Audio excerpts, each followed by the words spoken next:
नमस्कार साथियों, ज्ञान गंगा चैनल में आप सभी का हार्दिक स्वागत है।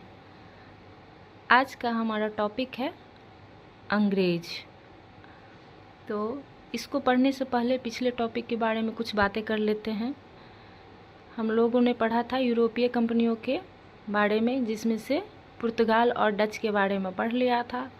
तो आज हम लोग पढ़ेंगे अंग्रेज़ के बारे में।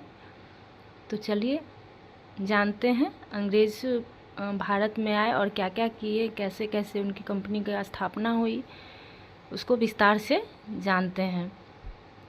जैसा कि आप सभी लोग देख रहे हैं कि 31 दिसंबर 1600 को महारानी एलिजाबेथ प्रथम के द्वारा एक कंपनी की स्थापना की गई।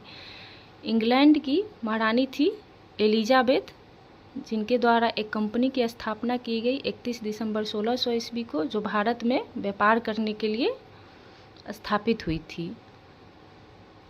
हालांकि इस कंपनी का नाम जो है ईस्ट इंडिया कंपनी रखा गया कब? 1833 के एक्ट के तहत।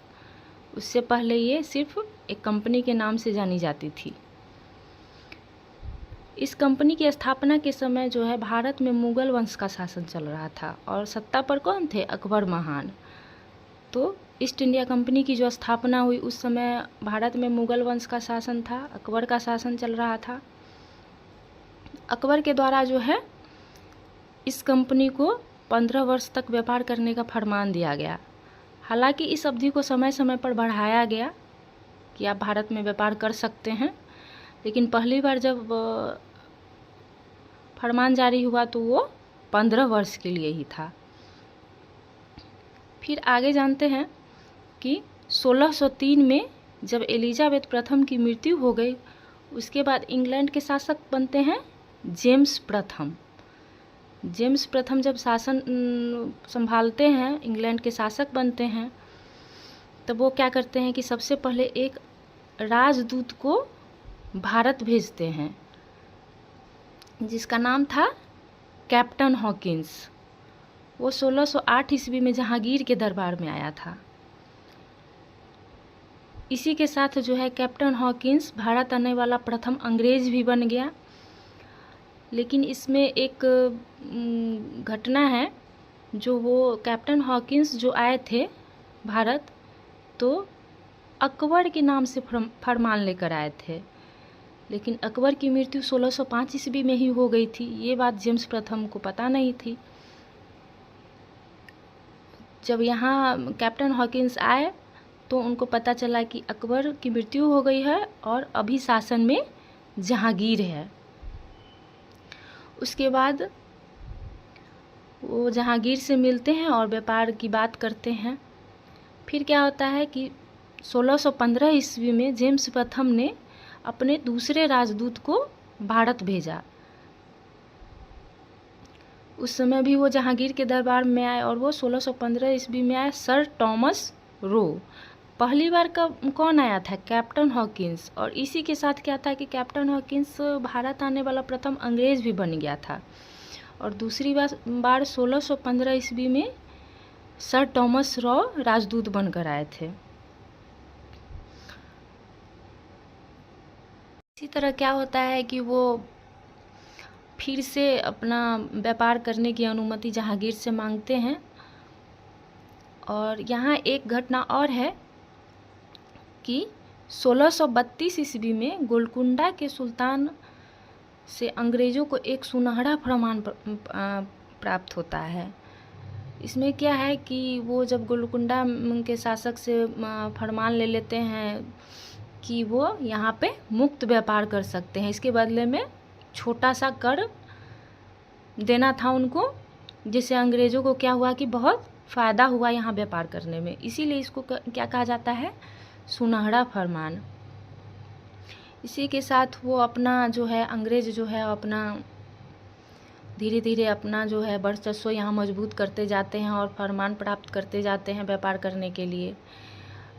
उसके बाद की एक घटना है 1717 ईस्वी में फर्रुखसियर के समय की।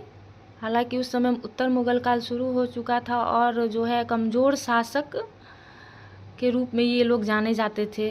अकबर और जहांगीर, शाहजहां के बाद जो है मुगल वंश का जो है वो धीरे धीरे पतन होने लगता है, वो शासक कमज़ोर थे। इसी का फ़ायदा जो है वो अंग्रेज़ उठाने लगे और फर्रुखसियर के दरबार में एक अंग्रेज़ आते हैं, या दूत कह लीजिए, जॉन शरमन। वो क्या करते हैं कि फर्रुखसियर से एक फरमान प्राप्त करते हैं। उसमें क्या है कि 3000 रुपया वार्षिक कर के साथ बंगाल में मुक्त व्यापार करने का आदेश उनको मिल जाता है। दूसरा, 10,000 रुपया वार्षिक कर के साथ सूरत में मुक्त व्यापार करने का आदेश मिल जाता है।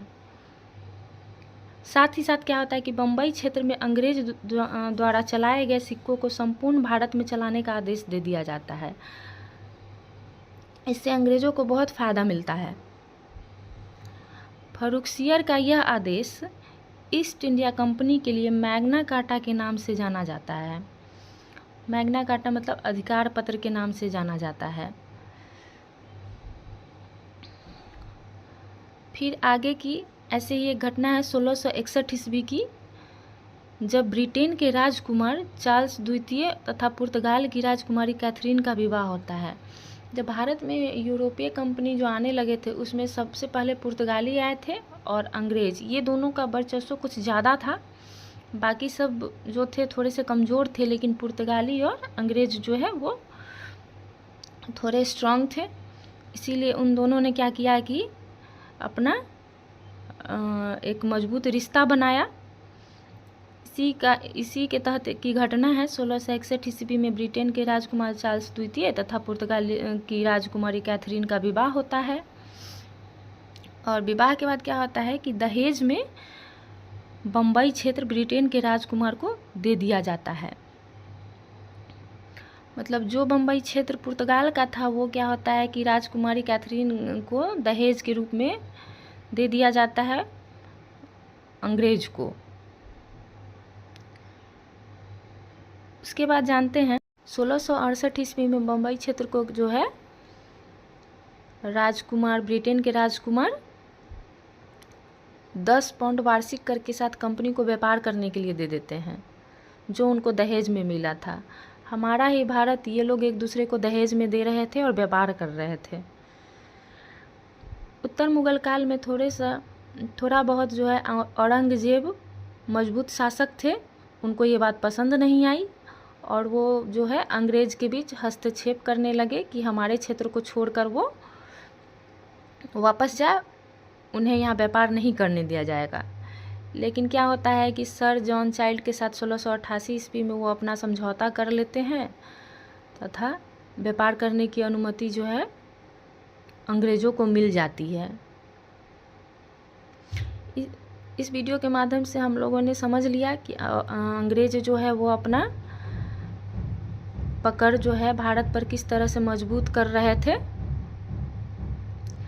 तो नेक्स्ट वीडियो में हम लोग और इसके आगे पढ़ेंगे फ्रांस के बारे में, तथा क्वेश्चन भी ऑब्जेक्टिव के रूप में बनाएंगे।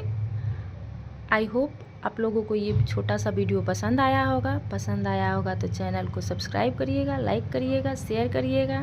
धन्यवाद।